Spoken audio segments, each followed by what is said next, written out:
Okay, तो ladies and gentleman, थोड़ा सी वापस आ जाएं।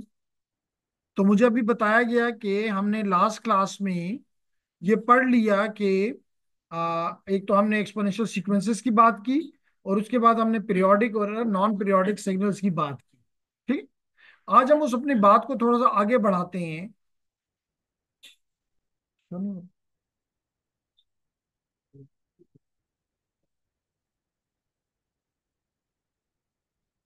वालेकुम अस्सलाम।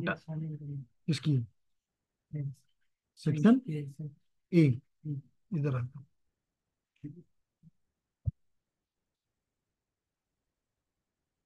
दरवाजा बंद कर दीजिए, और कोई अभी टक्कर के अंदर आएगा, दरवाजा बंद कर दें।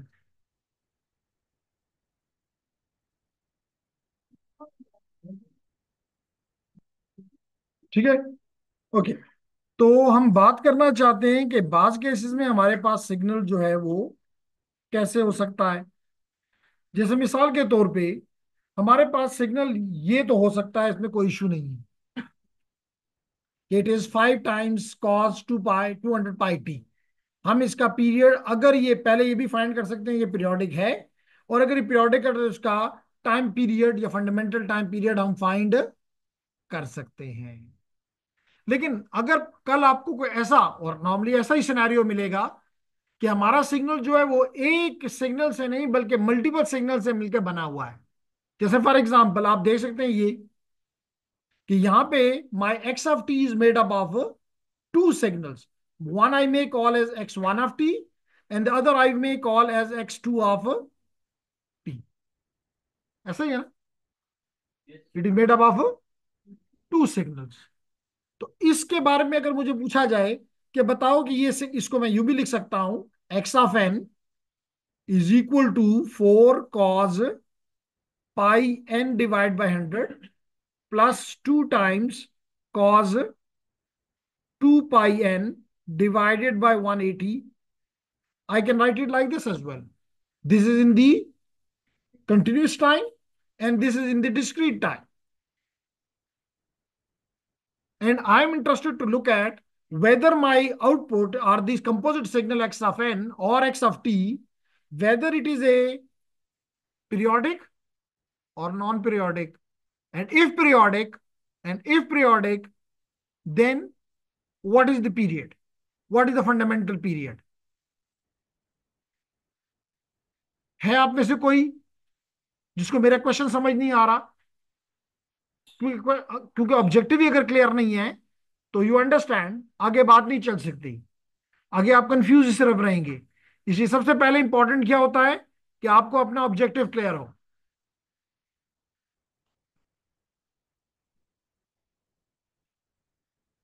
जी जेंटलमैन, क्लियर है? क्या क्या ऑब्जेक्टिव है हमारा, क्या मैं बताना चाह रहा हूं?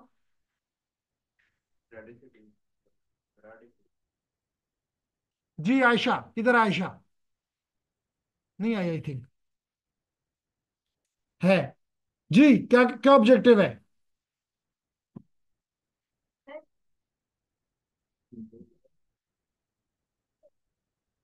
तो ये मैं पूछना चाहता हूं कि अगर आपको ऑब्जेक्टिव क्लियर ना हुआ करे तो पूछ लें, ताकि अगर हम सिंक में आ जाएंगे तो फिर आगे चीजें हमारी क्लियर होंगी। तो मैं दोबारा रिपीट कर रहा हूं, मेरा ऑब्जेक्टिव ये है कि कल मैंने ये एक्सप्लेन किया कि मेरा कोई भी सिग्नल मिसाल के तौर पे एक्स ऑफ टी, या कोई भी सिग्नल मिसाल के तौर पे एक्स ऑफ एन पीरियोडिक भी हो सकता है, और ए पीरियोडिक या नॉन पीरियोडिक भी हो सकता है। यही मैंने कहा ना। अगर पीरियोडिक है तो फिर हमें उसका पीरियड टी या एन फाइंड करना होगा। तो यहां तक तो बात दुरुस्त है। लेकिन आज मैंने उसमें एक चीज ऐड कर दी कि ये सिग्नल्स खुद भी मल्टीपल सिग्नल से मिलके बने हो सकते हैं। मल्टीपल सिग्नल से मिलके बने हो सकते हैं। मिसाल के तौर पे जैसे आप यहां पे देख रहे हैं, यहां पे मेरा ये एक्स ऑफ टी अब सिर्फ like cos two 200 pi T नहीं है, बल्कि it is equal to 4 cos pi T divide by 100 plus 2 cos 2 pi T divide by 180। Now it is made up of two signals. मेरी बात समझ आ रही है? तो मुझे ये, और इसी तरह इसी को मैंने टाइम डोमेन में भी लिखा, कंटिन्यूस टाइम में भी, और डिस्क्रीट टाइम में भी। तो यहां पे मैंने टी को जस्ट एन से रिप्लेस कर दिया। यहां तक बात क्लियर है? अब लेडीज एंड जेंटलमैन, अगर ये बात क्लियर है तो कैसे मैं मालूम करूं कि ये कंपोजिट सिग्नल एक्स, अब now this is x of t is not a single simple signal, it is a composite signal. It is A composite signal made up of, for example, two signals. Now I want to see whether it is periodic और non periodic. अगर non periodic है तो जान ही छूट गई, लेकिन अगर ये पीरियोडिक है तो then we have to find the period and may be the frequency as well, period और फंडामेंटल फ्रीक्वेंसी एज वेल।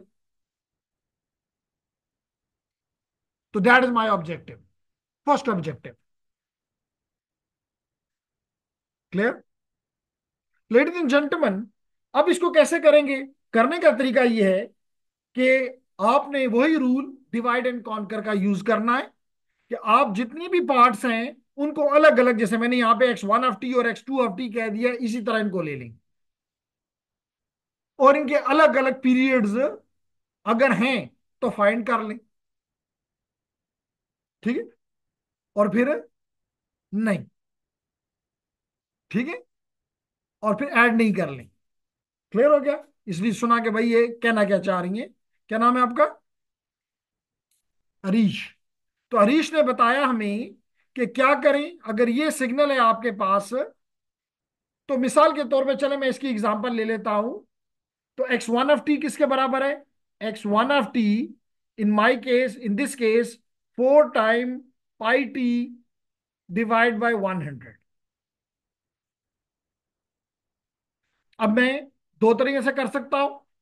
एक तरीका तो ये है कि, बल्कि अगर मैं एक वर्ड फाइल ओपन कर लूं तो probably it will be more nice for me. अपने पास क्वेश्चन नोट कर लो, उधर मैं आपसे पूछूंगा। अपने पास क्वेश्चन को लिख लो, मैं आपसे पूछूंगा। मैं अभी वर्ड ओपन कर रहा हूं अपने लिए। जी जेंटलमैन किधर? अच्छा, दरवाजा बंद कर दें जी, दरवाजा बंद कर दें जी।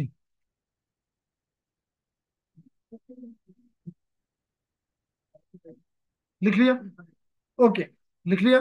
बस एक ने भी लिख लिया तो काफी है मेरे लिए। अब लेडीज एंड जेंटलमैन, मैं यहाँ पे वर्ड का एक डॉक्यूमेंट ओपन कर लेता हूं।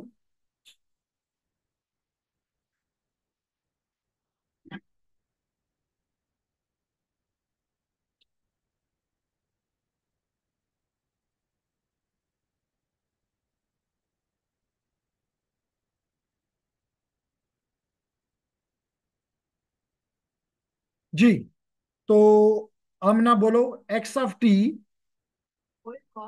4 cos pi 100 pi T divide by 100, ये कह रहे हो? तो pi t divided by 100 plus 2 cos 2 pi by 180 into t. ये क्वेश्चन है जी जो कि मुझे दिया गया है।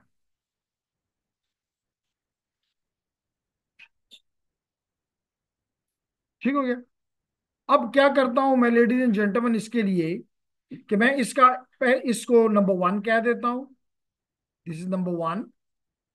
और इस नंबर 1 का मैं पहला पार्ट ले लेता हूं। Let x1 is equal to 4 cos pi T divide by 100।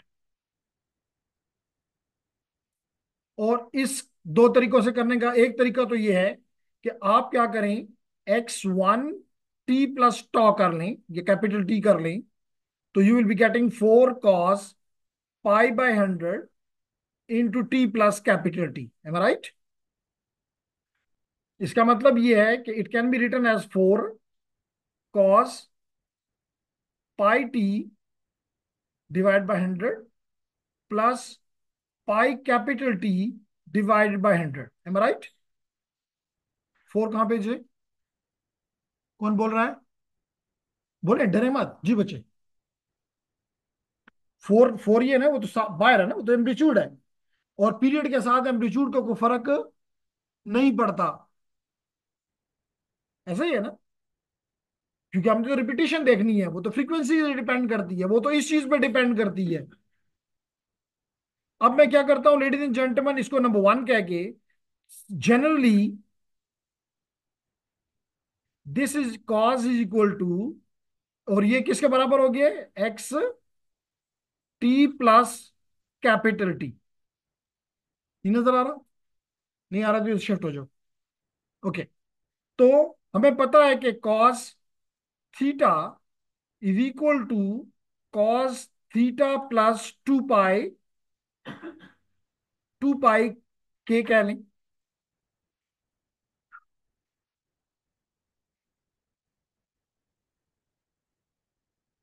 हर 2 के पाई के बाद रिपीट होता है। एक तरीका, अगर इसको आसान से करना चाहते हो तो इसको इजीली भी कर सकते हैं, चलें।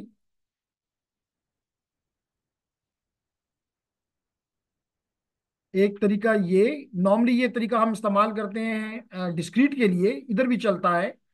लेकिन जिना आप यहां से भी यूं ले सकते हैं कि cos is equal to as cos theta, और थीटा इज इक्वल टू इसको आप थीटा को लिख सकते हैं 2 पाई f0 टी या f1 टी। थीटा किसे बराबर होता है, 2 पाई f0 टी के बराबर होता है ना। तो आप इन दोनों को कंपेयर कर लें, 1 और 2 को कंपेयर कर लें, तो 1 and 2 yields 2 pi f1 T is equal to pi T divide by 100। इसका मतलब ये हुआ कि f1 किसके बराबर है, f1 बराबर हो जाएगा pi T divide by 100 into 1/2 pi t. Am right? Pi t को पाई टी से कैंसिल कर दें, पाई टी को पाई टी से कैंसिल कर दें, तो what we get, 1/200। Very nice. इसका मतलब है कि फ्रीक्वेंसी इज दिस मच। इसका मतलब है कि time period is 1/f1 which is equal to 200 seconds.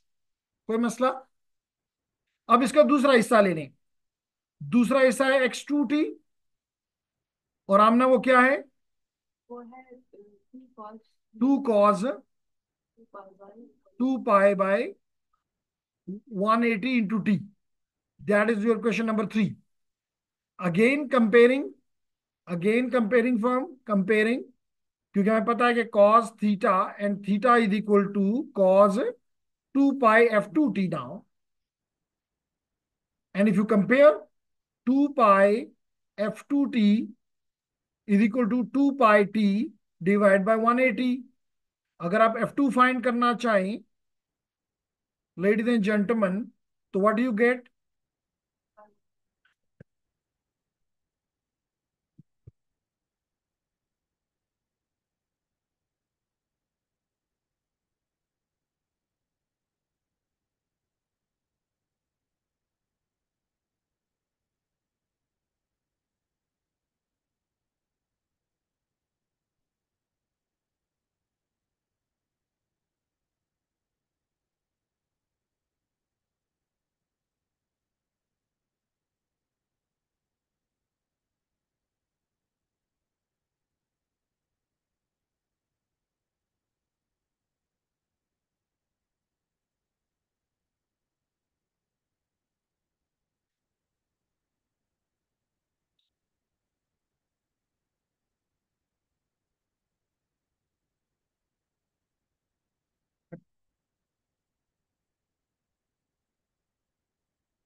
Okay, तो हमारे पास आ जाएगा 2 पाई,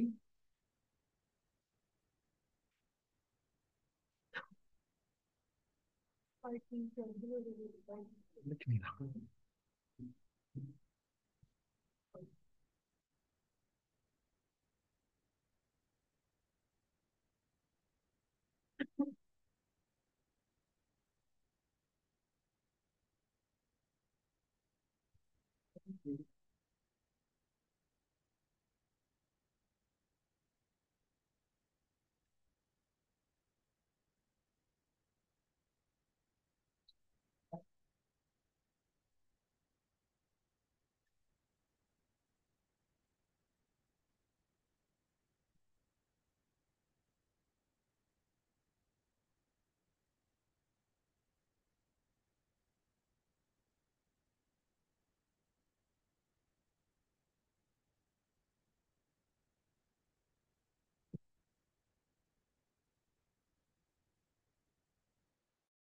ये रिकॉर्डिंग स्टार्ट। तो हमारे पास 2 पाई f2t इसके बराबर है, इसकी वैल्यू एक बंदा बोल दे, 2 पाई/180 टी। Very nice. अब इसका मतलब है कि f2 अगर फाइंड करना है तो 2 पाई t/180 इंटू 1/2 पाई टी। तो 2 पाई से cancel and we get 1/180 is the frequency. इसका मतलब कि time period T2 is equal to 180 second. तो हमें T1 भी पता चल गया, T2 भी पता चल गया कि T1 जो था प्रॉब्ली डेट वाज 200 और T2 जो है डेट इज 180। अब क्या करना है, फाइंड करने का तरीका ये है कि you will be writing T1/T2 अलग अलग ratio. Yes, will be writing T1/T2 what is, कोई मसला नहीं है, जिसको ऊपर लिखो नीचे लिखो, नो नो मसला। और आप यहाँ पे T1 की वैल्यू आपने भी बताई कि 200 है और इसकी आपने बताई कि 1।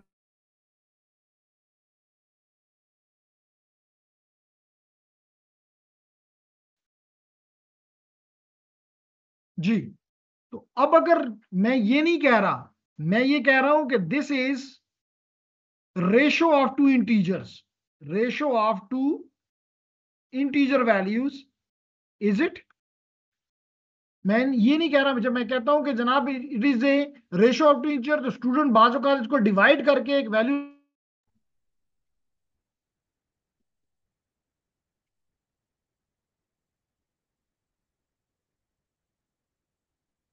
ओके। तो मेरा क्वेश्चन क्या है कि these two are the integers. if two are the integers, then you can say that the the the provided signal x of t, the provided signal, provide जो हमें प्रोवाइड किया गया सिग्नल, यस, इज पीरियोडिक। बात clear हो गई। लेकिन ये नहीं पता चला कि इसका दोनों का पीरियड क्या होगा। ये तो कंफर्म हो गया कि ये पीरियोडिक है। इसको फाइंड करने के लिए लेडीज एंड जेंटलमैन, इसको फाइंड करने के लिए क्या करेंगे, will be taking the LCM of these two, will be taking the LCM, यानी T will be equal to the LCM of T1 and T2। अब T1 आपके लिए क्या है, 200, और T2 है आपके लिए 180, जो आपने कहा ये लिखा हुआ है। आप इसका एलसीएम लें तो 190, फिर 2 पे 50 एंड 45, फिर 3 पे 50 और 15, फिर 5 पे 10 और 3। तो इसका मतलब 3 × 10 30, 30 × 5 150, 450, 900 1800। इसका मतलब T is equal to 1800 seconds. इसका मतलब है कि ये जो कंपोजिट सिग्नल है that will repeat itself after 1800। कुछ बात समझ आई। अब आप इसको एक और काम कर सकते हैं कि आपके पास मैटलैब की पावर मौजूद है, तो और आपके पास सिग्नल भी मौजूद है।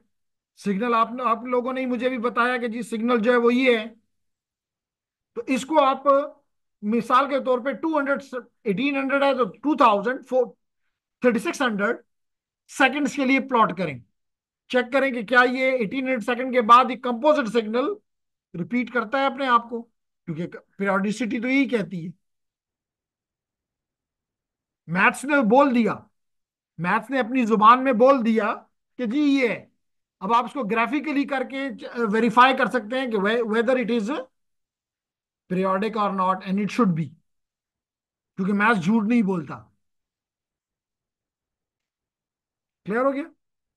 इसी तरह अगर यहां पे एन होता, यहां पे एन होता, तो आप एन के लिए भी इसको सॉल्व कर सकते हैं कि जी क्या ये डिस्क्रीट में, अब टाइम तो नहीं होगा, 88 सेकेंड तो नहीं होगा, सम नंबर ऑफ सैंपल्स होगा।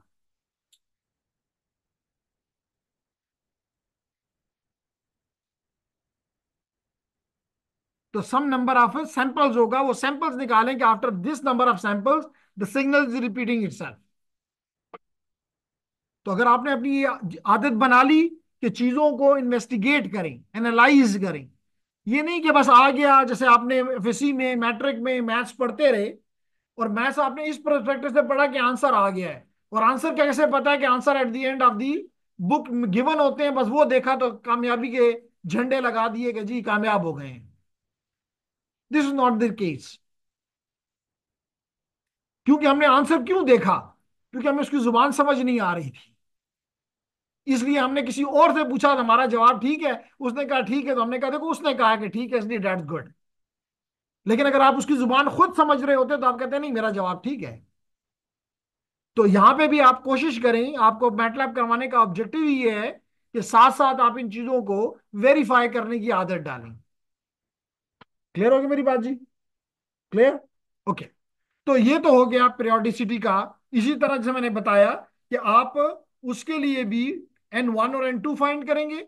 N1 और N2 को फाइंड करने के बाद आप चेक करेंगे कि जनाब इसकी N1/N2 जो है whether it is a ratio of two integer. If yes, then it is periodic, discrete time periodic.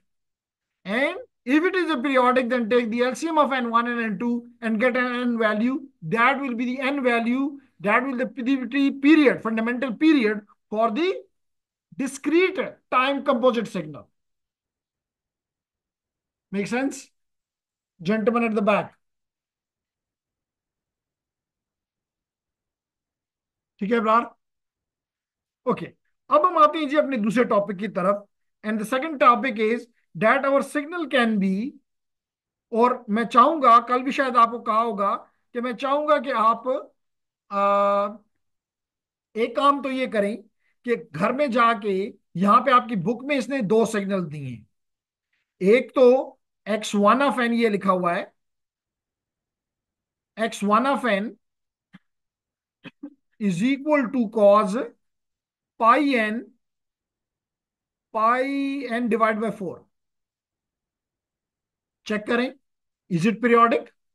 If periodic, what is the fundamental period? Next, x2 of n, x2 of n is here, which is cos 3n pi divided by 8. Check it whether it is periodic, और ये check करें कि इसका n क्या इसके लिए भी valid है। मिसाल के तौर पे अगर इसका पीरियड लेट इट बी 8 आ जाता है, तो क्या ये भी 8 के लिए पीरियोडिक है? सिर्फ कहने से नहीं बात बनेगी, we need to prove it. तो हम कैसे प्रूव करेंगे? हम x ऑफ n और x of n, capital N करके और कैपिटल N की वैल्यू 8 पुट करेंगे, और फिर चेक करेंगे कि whether the two are equal. If equal, to then it is also periodic for this period. And if the answer is not equal, then definitely it may be a periodic signal, but not a periodic at n samples.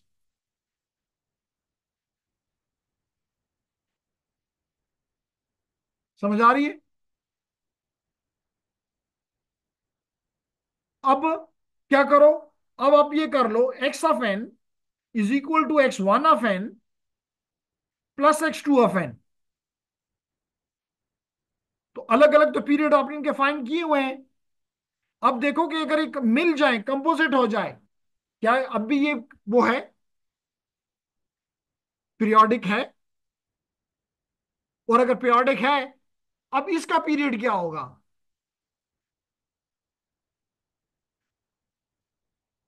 तो आने वाले month में इसी तरह के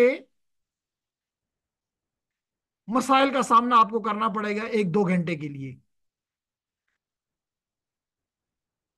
क्या मतलब है जिसका मिड टर्म पेपर में इसी तरह के क्वेश्चंस होते हैं, जाके स्टूडेंट कहते हैं ये वाली बातें तो हमें नहीं पढ़ी हुई थी। तो इन्हीं चीजों का मैं यूं मोल्ड करता हूं ताकि आपको सोचने पे मजबूर करूं। Clear everyone? Okay.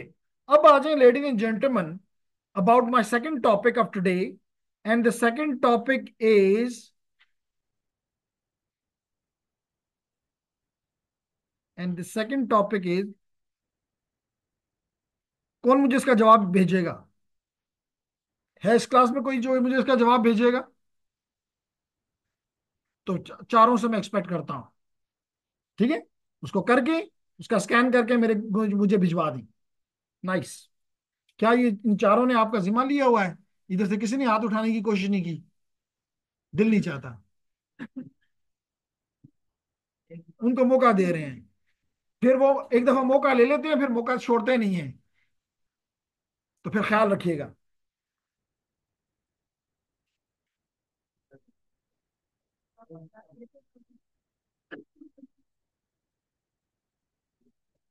Ji, the next question which I want to, और type I want to explain, is odd and even signal. Even and odd signal. Ladies and gentlemen, again, it can be in the continuous time, it can be in the discrete time. अब दोनों में इसको study करने का तरीका यह है कि हम, अगर हमारा कोई सिग्नल, मिसाल के तौर पे, if I give you an example of, कि अगर मैं आपसे पूछूं कि ये सिग्नल कौन सा है, तो कौन मुझे जवाब देगा? मौके वाले के बगैर मौके वाले? That is an even signal. Why? The answer is कि अगर मैं इसको दूसरे एंड पे भी एक्सटेंड कर दूं, एक डिफरेंट कलर के साथ किया जानबूझ के। अब मिसाल के तौर पे, if the value of t is 0, तो इसकी वैल्यू भी, दोनों की वैल्यू सेम है। गुड। अगर मैं 1 पे देखूं और -1 पे देखूं, तो the values are again same. अगर मैं 2 टाइम के ऊपर देखूं, -2 पे देखूं, अगेन दोनों की वैल्यू 0 सेम। इसी तरह अगर मैं यहां पे देखूं 3 पे और -3 पे, again the values are same. इसका मतलब है इसको टाइम के पॉजिटिव और नेगेटिव में सिमिट्री है। क्या है? Symmetry along the Y axis. If there exist a symmetry along the Y axis, then the signal is called to be an even signal. Clear? इसी को लेडीज एंड जेंटलमैन, अगर मैं यूं कह दूं, क्योंकि आप डिस्क्रीट के लिए ज्यादा ख्वाहिश रखते हैं, ये 0 है, ये 1 है, ये 2 है, ये 3 है, ये -1 है, ये -2 है, और ये -3 है। लेट करें 1 के ऊपर इसकी वैल्यू 5 है, तो -1 पे भी 5 है। लेट करें 2 के ऊपर इसकी वैल्यू -5 है, तो -2 पे भी इसकी वैल्यू -5 है। 3 पे इसकी वैल्यू 1 है, तो -3 पे भी इसकी वैल्यू 1 है। इसका मतलब है कि जो वैल्यू 1 पे है वही -1 पे है। इसका मतलब कहने का क्या हुआ कि अगर x ऑफ n, यहां पे इस केस के लिए, अगर x of n which mean -1 है, तो x ऑफ +1 पे भी वही वैल्यू है। x ऑफ +1 पे भी वही वैल्यू है। x ऑफ 2 पे और x ऑफ -2 पे भी वही वैल्यू है। अगर ये सिनेरियो है, तो then the signal is said to be an even signal in discrete time.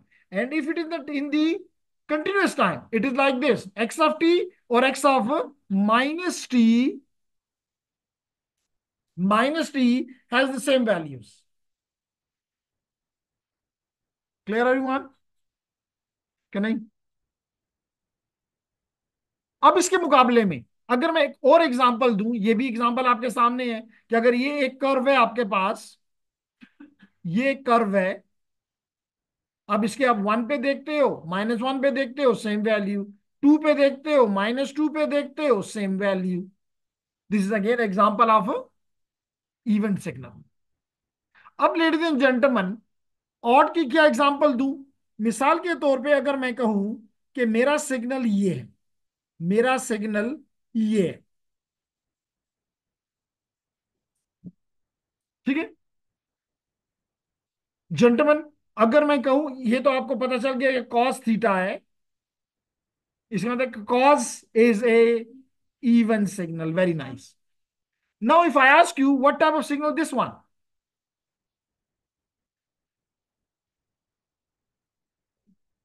नहीं, जैसे ये कॉस सिग्नल है, तो ये कौन सा सिग्नल है? Sine. It is sine theta, it is sine T. Theta नहीं कहते हो तो टी कह लो, थीटा नहीं कहते हो, थीटा के साथ कोई दुश्मनी है तो टी कह लो, साइन टी। तो साइन टी। अब अगर इसको मैं एक डिफरेंट कलर के साथ दूसरे एंड पे लेकर जाने की कोशिश करूं, ladies and gentlemen, let be blue one, तो you know that it will go like this. ऐसा ही है ना? नजर आ रहा है वहां पे डिफरेंट कलर। अब आप थोड़ी सी तवज्जो देंगे मुझे। अगर ये वैल्यू वन है तो वन पे इसकी कुछ वैल्यू है, लेट इट बी फाइव।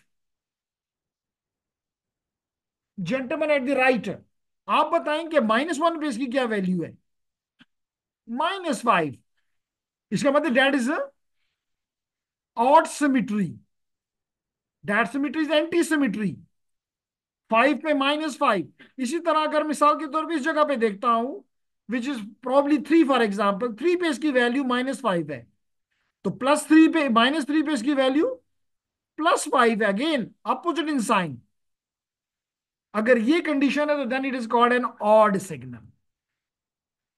इसका मतलब क्या हुआ कि x of T in this case is equal to x of T minus T. लेकिन इतनी बड़ी जगह छोड़ने का मकसद ये था कि यहां पे मैंने माइनस लिखना था। कि इसका पहले तो ये मुझे बताएं सारा, कि ये जो मैं -t लगा देता हूं इसका मतलब क्या है? ऑपोजिट। अगर इधर से सारा है तो साथ कौन है उसके ऑपोजिट एंड पे? मायरा। तो मायरा क्या मतलब है इसका? सिग्नल की जुबान में मुझसे बात करो।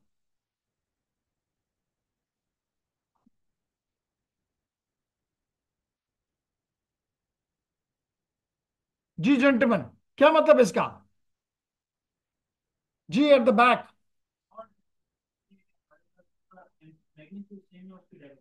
इसका मतलब है फ्लिप्ड वर्जन। इसका क्या सिग्नल की जुबान में क्या मतलब है? कि अगर एक सिग्नल है, मैंने उसको फ्लिप कर दिया, फ्लिप करने के बाद अगर उसकी वैल्यू इक्वल आती है तो then it is an even signal. और अगर फ्लिप करने के बाद उसका एम्पलीट्यूड की वैल्यू नेगेटिव हो जाती है तो then it is an odd signal. That is the right answer. Clear हो गया? अच्छा, अब अगर ये बात आपको क्लियर हो गई तो एक और चीज भी समझ लें कि लाजमी नहीं कि एक सिग्नल, नहीं, इसका मतलब यह है कि एक सिग्नल लाजमी तौर पे अगर वो दोनों में नहीं एग्जिस्ट करता, दोनों कैरेक्टरिस्टिक्स ही नहीं लेता, तो फिर वो एक ऐसा सिग्नल है जिसे कंपोजिट सिग्नल, जो कि नहीं वैल्यू लेता, हम कह देंगे। लेकिन मैं एक और चीज की तरफ आपका ले जाना चाहता हूं कि जो ऐसा सिग्नल होता है, जो कभी किसी ने यहां से कहा, वेरी नाइस, हाफजा ने कहा, उसमें होता यह है कि उसमें मल्टीपल सिग्नल्स अंदर होते हैं। तो मल्टीपल सिग्नल जो है वो उन कंपोनेंट्स को आप फिर देखेंगे कि वो क्या है, ऑड है या इवन है। इसका मतलब कि एक सिग्नल के अंदर दो पार्ट भी हो सकते हैं, one might be odd and other might be even. मेरी बात समझ आ रही है? तो इसी चीज को हम अभी देखते हैं कि जनाब इसमें हम क्या कहना चाहते हैं, और फिर वो ऑड और इवन सिग्नल हमने उसमें से निकालने हैं, वो इवन और ऑड सिग्नल हमने उसमें से निकालने हैं। सो लेडीज एंड जेंटलमैन, अगर हमने ये चीज देखना चाहते हैं तो I go back to,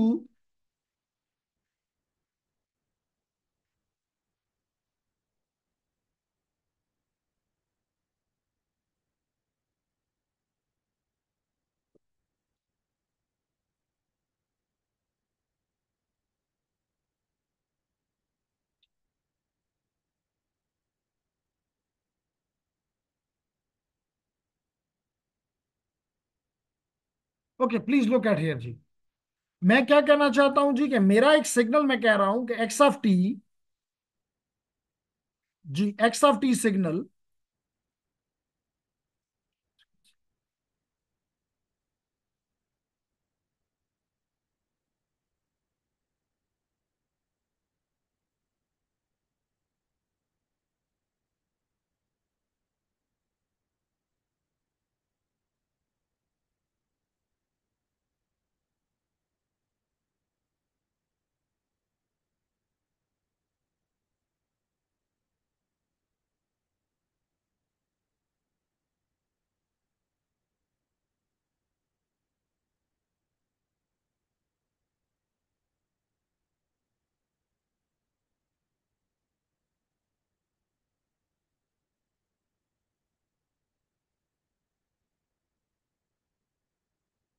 no talking please.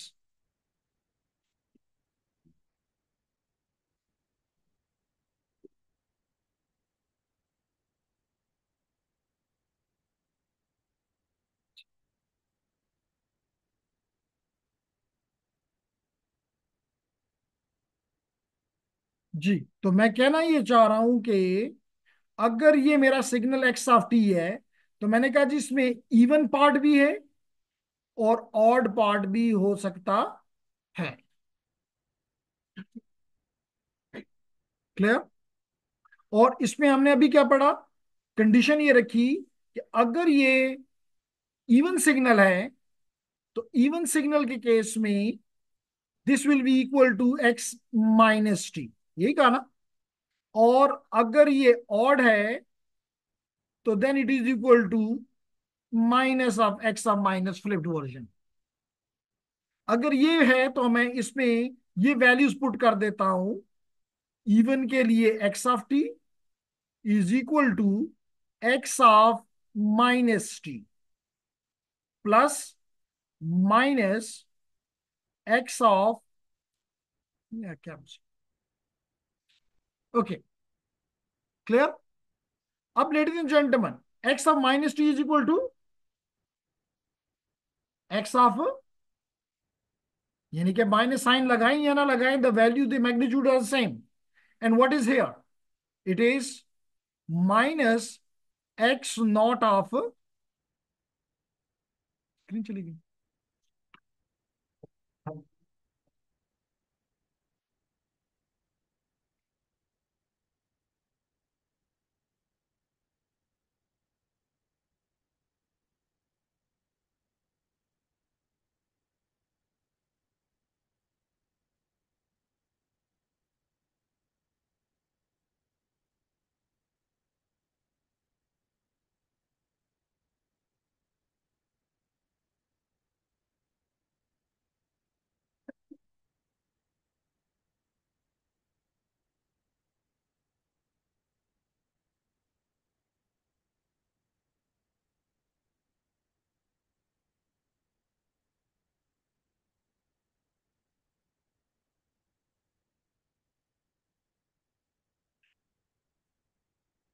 जी वापस आ जाइए, नजर आ रहा है अब आपको? तो जनाब मुझे चाहिए इसकी जगह मैंने पुट कर दिया x e of minus T की जगह एक्स ई ऑफ टी के दोनों इक्वल है। फिर यहां पे मेरे पास है minus x not of, and x not of minus t is equal to minus of x not of plus t, बराबर है इसके? तो इसका मतलब I can write here x not of t. तो इसको नंबर वन कह लें, इसको नंबर टू कह लें। Add them.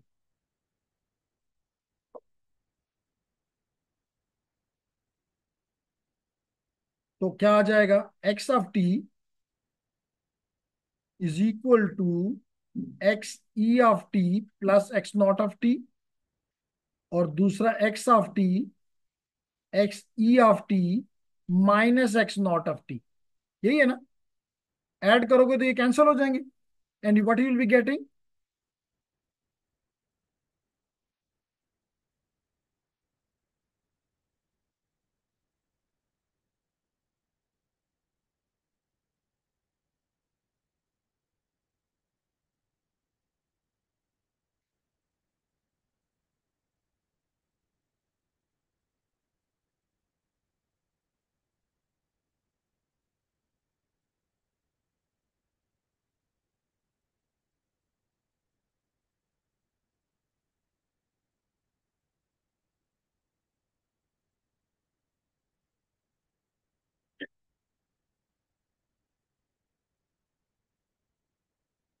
ओके, तो यहां पे हमने क्या किया, हर जगह पे हमने माइनस पुट किया है ना?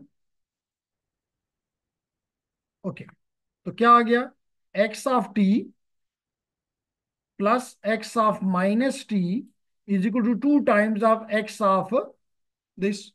So from here we can conclude that x of t, which is the even part of a signal, is the summation of the signal with its flipped version divided by 2. इसी तरह ladies and gentlemen, subtract them these two, x of t is equal to x naught of xe of t plus x naught of t, and this is x of minus t, x e of t plus, sorry, minus x naught of t. Subtract them.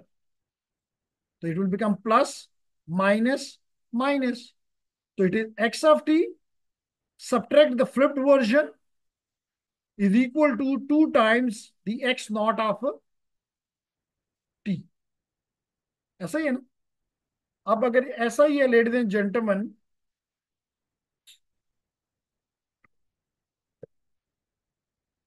तो we get the x naught of t is equal to x of t minus x of minus t divide by 2। तो अब हम इन दो formulas के जरिए किसी भी signal का ऑड और इवन पार्ट फाइंड कर सकते हैं। Make sense?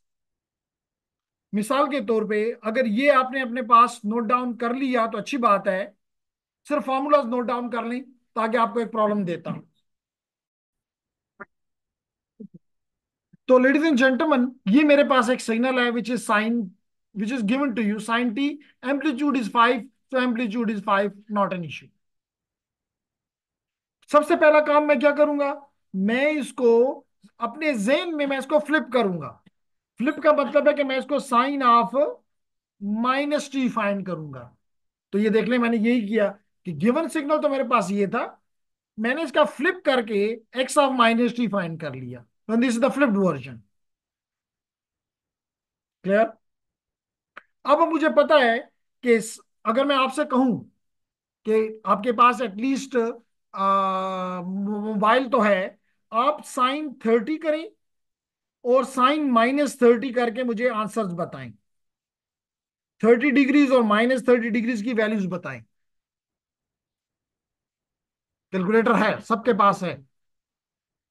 1/2 minus 1.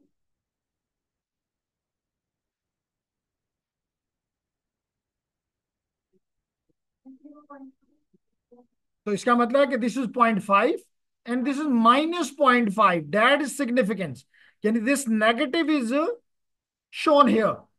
इसका मतलब है कि sine minus t is equal to sine minus sine t. ये इस बात से सामने आया कि sine of minus t is equal to minus sine t. अब आपके पास फॉर्मूला तो कैलकुलेटेड है कि जनाब क्या करें, कैलकुलेटेड है आपके पास फॉर्मूला कि अगर इवन पार्ट फाइंड करना है तो it is half of the original plus the flipped version. तो original is 5 sine t given and the flipped version is -5 sine t, -5 sine t. And if you see, one is plus, the other is negative, cancel each, and that shows that the even component is 0। लाजमी नहीं, इस case में it is, because it is N standard odd signal, because it is a standard का मतलब होता है कि उसमें इवन का पार्ट नहीं है। इसी तरह अगर हम किसी जी, -5 sin of minus t नहीं होगा? जी बिल्कुल होगा। अभी अभी यही चीज हम देख रहे हैं। मैंने अभी कहा था जेंटलमैन कि अगर मैंने ये कहा कि अगर मिसाल के तौर पे g x of minus t जब किया तो मैंने कहा कि this is equal to minus of x of t. ये आपने अभी देखा कि whatever the value is, इससे एग्री करते हो जेंटलमैन? माइनस माइनस t नहीं होगा साइन के केस में। या यही मैं बता रहा हूं, इस साइन है ना, sine 30 is equal to 0.5। Agreed? आप इन्हें बोला अगर मैं साइन -30 करता हूं तो it is equal to minus 0.5। Agree करते हो? अगर करते हो तो मैं ये लिख सकता हूं 0.5 इज इक्वल टू साइन 30। यही है। इसका मतलब है कि sine -30 is equal to minus sine 30। तो यहां पे है sine minus t, it is equal to minus sine t. Agreed now? Great. अब ये दोनों आपस में कैंसिल हो गए तो I get a zero value. Now for the odd, nothing to be done but you have to subtract here. Nothing but to subtract here. So, ladies and gentlemen, you are subtracting that. You can see here, you are nothing but doing nothing but subtracting, and this minus into minus become plus and become 10 divided by 2, which is 5. इसका मतलब जो भी original signal था, wholly solely completely it is an composed of an odd signal only. That's the reason it has been written here. That's the reason it has been written here.